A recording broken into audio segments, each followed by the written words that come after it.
The true origin of everyday foods are more unusual than you might think. Sour, bitter, spiky, and tasteless, domestication has created the delicious food we eat today. Jumping in at number 10, we have the watermelon. The watermelon started out as a hard, bitter-tasting round fruit native to West Africa. The most agreed upon source is the Citrullus, colocynthis, an African wild melon that grows in the desert. This melon has weird swirl shapes on the inside you'll notice matches up with old paintings of watermelon throughout the years. Cultivated for at least 3,500 years, extensive nuclear and plastic genomic data of a single leaf pulled from a 3,500-year-old Egyptian sarcophagus confirmed in fact the Egyptians were domesticating the watermelon. Within the tomb was a sarcophagus covered in watermelon leaves. Joseph Hooker, a close friend of Charles Darwin, had possession of them, to which he locked them in a case at Kew Gardens in London. A Kew Gardens official agreed to give up one of the leaves from the collection to be tested. Not only were watermelon leaves found among the pharaohs of the past, but were also carved onto the walls of Egyptian tombs. It's believed watermelons would be buried with the pharaohs to help quench their thirst on their long journey through the afterlife. The watermelons native to West Africa are amazingly resistant to the heat, and if they're stored in a shaded place away from the sun, they can last a long time. There are no doubts this is one of the reasons the Egyptians treasured and cultivated them. As watermelons were further developed to be more and more sweet, their initial yellow flesh color, which is confirmed by old paintings, started to change. The gene that determines their sugar content is paired with the one of their color, so as they became cultivated to be more and more sweet, they also became more pinkish red. If you're wondering what this watermelon here, this is a Orangelo watermelon, which actually just cracked because we had a massive rain here just the other day.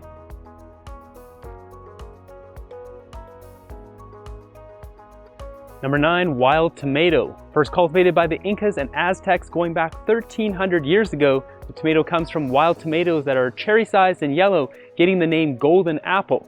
Considered poisonous during the time due to the belief that they were deadly, like the deadly nightshade berry, which looks very similar to this one.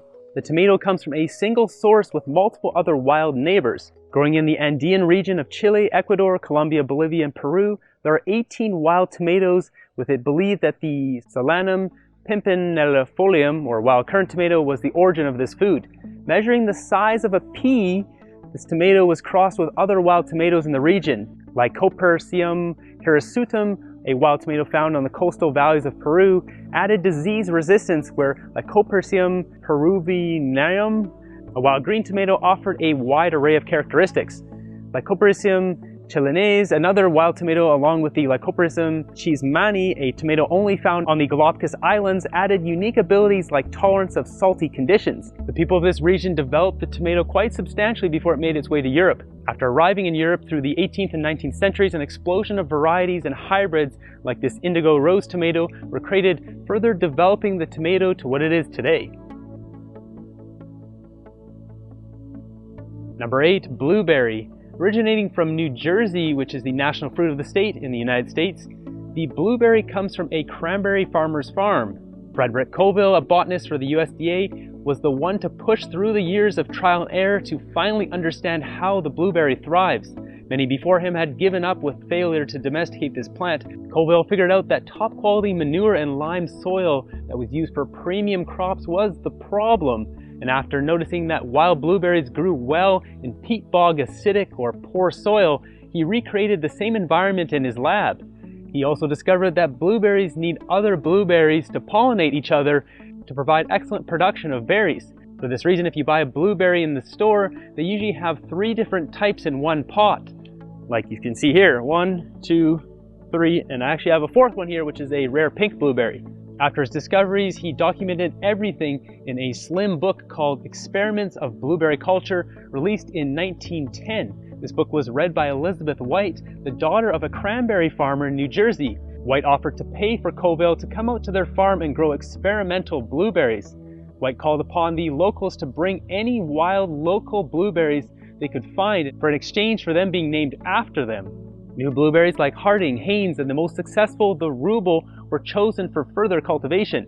The Rubel came from Rube Leek, a man with a first name that sounded rude, and leek being a bad word to name a blueberry, they decided to add the L to Rube and call it the gem of blueberries. White continued to collect more wild blueberry bushes and even offering $50 or about $1,300 today for a single bush that produced berries the size of a cent. Culbert, working along with White, ended up developing over 100,000 blueberry bushes, and as they became more popular, new warm-tolerant varieties were created in places like Florida. Candy in those days were wrapped in cellophane and seen as a sparkling treat, so White decided to do the same thing with a container of blueberries in markets. This helped drive their popularity up as a specialty market item. The knowledge and efforts of Culbert and White, along with their hard work, has created a new industry that is booming 100 years later. While blueberries can taste mild or sweet, their color can vary from blue to black and possess 2 times the antioxidants and nutrients of domesticated varieties.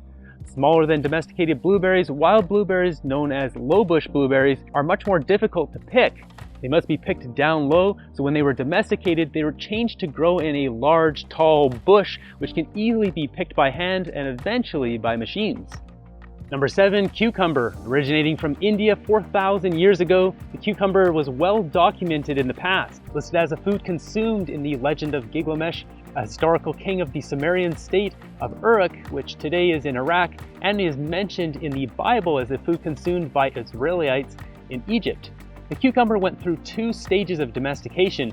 It first started out as a wild cucumber, or Cucumis sativus Hardwickii, which is a small round cucumber that is highly seedy, has black spines on the outside, and tastes bitter. Selective cultivation moved it along to the semi-wild cucumber, the sativus Stichwanbana, or orange-fleshed cucumber. This stage in the cucumber's life offered twice as much fruit, the removal of spines, better seeds to flesh ratio, but still a bitter taste.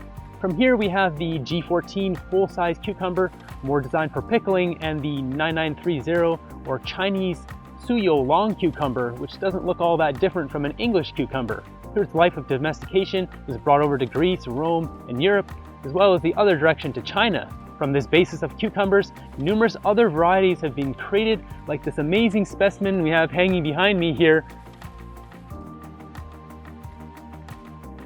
or this one from Nepal.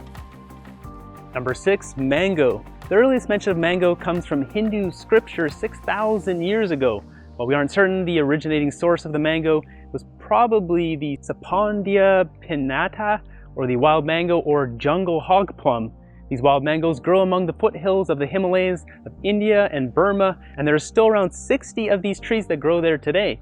These tiny mangoes are fibrous and taste like turpentine, which really shows how far this fruit has come. 4,000 years ago, the mango was first cultivated, increasing its size, flavor, and texture. This domestication started in India and moved throughout Southeast Asia. Despite us knowing about it for 6,000 years, there are mango fossils found in southern Asia that are 25 to 30 million years old. Alexander the Great, on his expedition to India, was impressed with the mango gardens in Siddha in 327 BCE. It is said that Buddha meditated under a mango tree, which helped the spread of this fruit. Persian traders brought the mango to the Middle East and East Africa, where Portuguese traders spread them throughout West Africa, Philippines, and South America. The word mango comes from the Portuguese word manga, but it's still unknown where the O came from. Today, there are over 1,000 different varieties of mangoes, which India is the top producer of this fruit. They come in all different sizes. Some never change color when they're ripe, some have white flesh on the inside and can taste drastically different. My personal favorite is this massive mango from West Bali. Feel free to identify it in the comments if you know. If you're ever at Bali and Beach, I bought it from exactly right here in the month of December. Number 5, eggplant. A member of the pepper and tomato family, the eggplant has multiple different varieties, like this Ozark egg white one here, which makes it difficult to know which is the true origin and parent plant. Southeast Asia has been identified as the general region of origin, with sites on Burma, Thailand, China, or India being the place where it all started. Ayurvedic texts a couple thousand years old suggest it was primarily used medicinally back in those days, but it's important to remember that they hadn't bred out the bitter taste yet. Wild eggplants also possess nasty thorns, much like this white one here. I poked my finger on this just a few days ago, and it's surprisingly painful.